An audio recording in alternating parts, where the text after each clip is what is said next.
Hello students, in this video of today, we will study about bank reconciliation statement. What is bank reconciliation statement? What is the reason behind preparing bank reconciliation statement? What are the differences which arise due to which we prepare bank reconciliation statement? And some practical questions also we will do in this video. So start करते हैं bank reconciliation statement. देखिए जो firm होती है उसका current account होता है, ये तो आपको पता ही है, और जो बैंक होती है उसके हम कस्टमर हैं। तो फर्म क्या करती है, करंट अकाउंट का एक लेजर अकाउंट कैश बुक बनाती है। तो देखिए हमने क्या किया, फर्म जो है कैश बुक प्रिपेयर कर रही है, और जो बैंक है, बैंक भी तो हमारा रिकॉर्ड रखती है ना अपने पास, वो जो रिकॉर्ड रखती है उसकी एक कॉपी हमें प्रोवाइड करती है। हमें किसे, फर्म के ओनर को या प्रोप्राइटर को एक कॉपी प्रोवाइड करती है जो अकाउंट मैंने उनके बैंक में खोल रखा है। उस कॉपी को वो प्रिंट करके देती है। उस प्रिंट को कहां करके देती है, पासबुक, बैंक की पासबुक या बैंक स्टेटमेंट हम जिसको कहते हैं। तो हमने क्या किया, हमने अपने यहां बैंक का अकाउंट बनाया। किसमें बनाया, कैश बुक में, डबल कॉलम या ट्रिपल कॉलम। वहां पे देखिए हमने बैंक का कॉलम बना रखा है।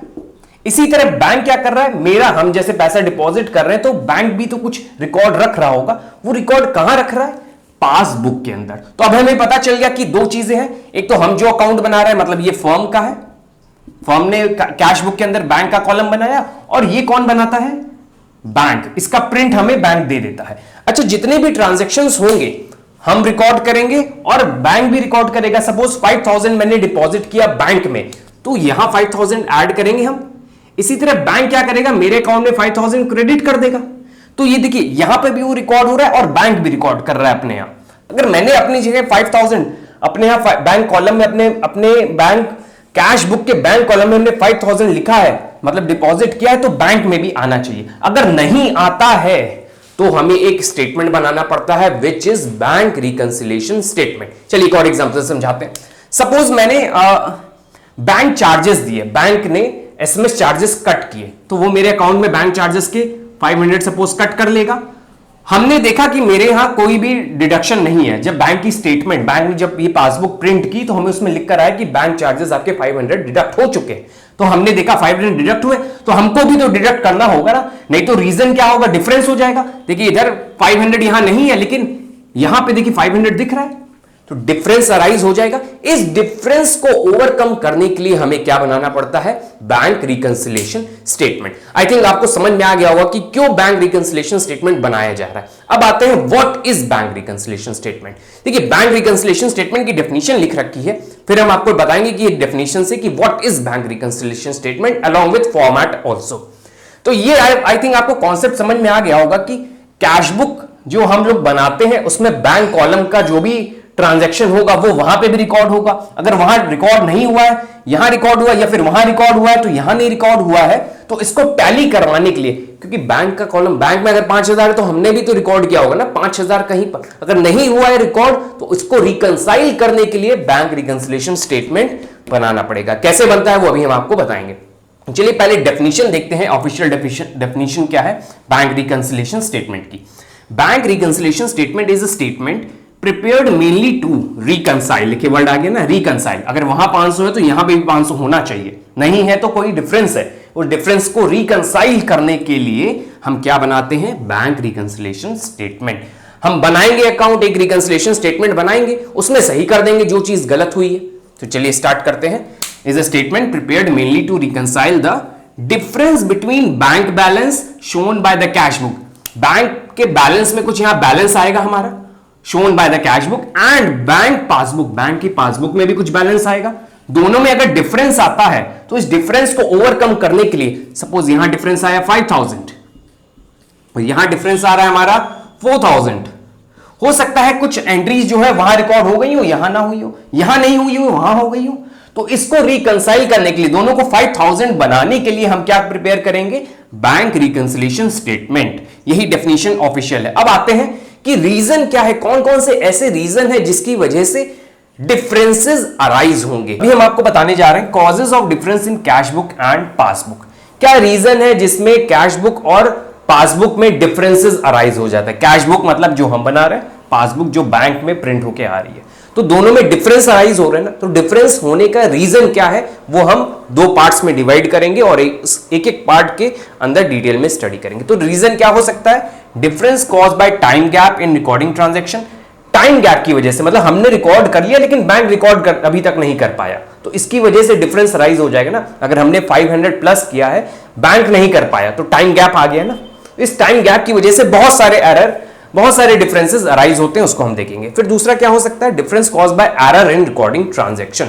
एरर हो जाए, सपोज बैंक 500 की जगह 5000 लिख दे, प्रिंट कर दे, हम 5000 की जगह 500 लिख लें, तो कोई भी एरर कर सकता है, तो इसकी वजह से भी डिफरेंसेस अराइज हो सकते हैं। तो चलिए एक एक एरर को अब देखते हैं। पहले टाइम गैप वाले एरर को देखेंगे, फिर उधर हम चेक करेंगे क्या है। ये हमने एक्सप्लेनेशन के लिए बना रखा है, तो हम एक एक को एक्सप्लेन करेंगे इसी में। कैश बुक जो हम बना रहे हैं, बैंक की जो पासबुक जो बैंक बनाकर दे रहा है। तो पहला क्या है, check issued but not yet presented for payment. पहले इसकी लाइन का मतलब समझिए। चेक इशू कर दिया मतलब मैंने किसी को एक चेक लिखकर दे दिया, but not yet presented for payment. जब मैंने चेक लिखकर किसी को दिया होगा तो हम अपने बैंक अकाउंट में माइनस कर लिए होंगे। जब हमने किसी को चेक काट कर दिया तो मतलब मेरे पास से पैसा चला गया, हम मान लेंगे, तो हमने माइनस कर दिया।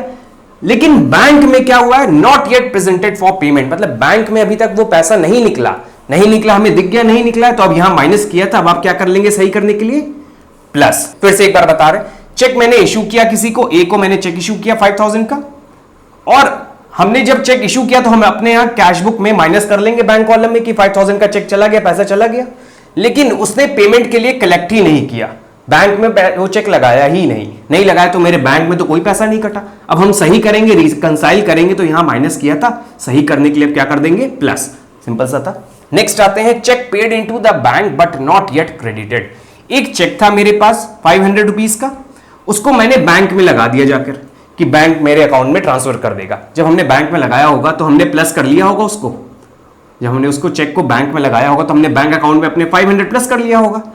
लेकिन बैंक ने अभी तक प्लस नहीं किया है, अब हमने देखा कि वहां पे पैसा नहीं आया, तो आप क्या कर लेंगे सही करने के लिए 500 माइनस। सिंपल सा था ये भी। Cheque paid into the bank but not yet credited, यही न्यूमेरिकल्स हैं एक तरह से। Next, cheque paid into the bank but got dishonoured.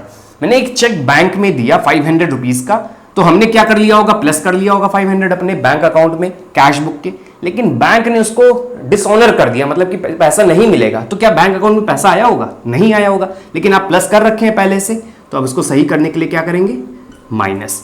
Cancel out हो गया, नील हो गया इफेक्ट।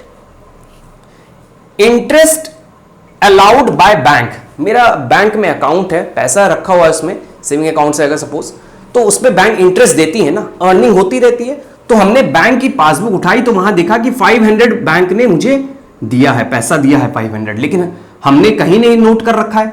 अब हमको दिख रहा है वहां 500 ऐड है, तो हम अपने यहां भी तो प्लस करेंगे, तो हमने भी प्लस कर लिया 500, रिकंसाइल हो गया। देखिए वहां भी 500 दिख रहा है, यहां भी। फिफ्थ पॉइंट क्या होगा जो डिफरेंस अराइज करेगा, bank charges and commission charged by bank. Bank हमारे बैंक अकाउंट से एसएमएस चार्जेस कट करता है, ऑनलाइन बैंकिंग कर रहे हैं तो उसके चार्जेस कट करता है। तो हमको क्या पता चला कि मेरे बैंक अकाउंट में 500 माइनस हो रखा है। हमने जब प्रिंट बैंक का स्टेटमेंट आया तो दिखा वहां पर 500 माइनस है, मेरे यहां नहीं माइनस हुआ है, तो हम क्या कर लेंगे, माइनस कर लेंगे। एरर का रिकंसाइल हो गया। हम आपको साथ में एरर भी बता रहे हैं और उसको रिकंसाइल करना कैसे है वो भी हम बताते जा रहे हैं। नेक्स्ट एक बार फिर से बता देते हैं, बैंक चार्जेस, बैंक कोई चार्ज कट करेगा तो मेरे बैंक अकाउंट में माइनस करेगा। हम भी अब देख रहे हैं कि वहां माइनस हुआ है तो हम भी माइनस कर लेंगे। कमीशन, अगर बैंक कोई कमीशन लेता है कोई काम करने के, सपोज आपसे कोई बिल लिखवा रहा है, उस पर कमीशन ले रहा है, तो उसके भी वो चार्जेस कट कर देता है, तो माइनस, तो हम भी माइनस कर लेंगे। Interest and dividend collected by bank, suppose मैंने कहीं इन्वेस्टमेंट कर रखी है शेयर्स में, तो उस शेयर्स का जो प्रॉफिट का हिस्सा मेरे बैंक अकाउंट में आ रहा है उसको हम डिविडेंड बोलते हैं। इंटरेस्ट, कहीं मैंने लोन दे रखा है, किसी को दे रखा है लोन, तो वो इंटरेस्ट मेरे अकाउंट में ट्रांसफर कर रहा है, तो मतलब मेरे बैंक अकाउंट में पैसा आ रहा है, तो बैंक में प्लस हो रहा होगा। हमने देखा नहीं हुआ है मेरे में प्लस, तो हम प्लस कर लेंगे।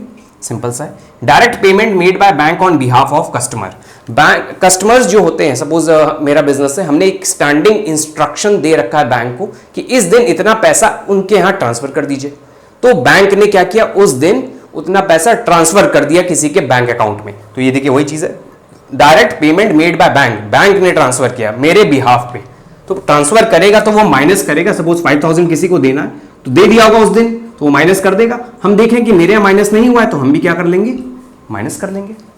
डायरेक्ट डिपॉजिट बाय कस्टमर, किसी कस्टमर ने मेरे बैंक का अकाउंट नंबर था उसके पास, उसने मेरे बैंक अकाउंट गया और वहां पे जो भी पैसा उसको देना था उसने डायरेक्ट डिपॉजिट कर दिया और हमको नहीं बताया तो हमने जब अपनी पासबुक प्रिंट कराई तो वहां दिखा कि मेरे अकाउंट में सोहन ने 500 रुपीज मेरे अकाउंट में डिपॉजिट किए हैं।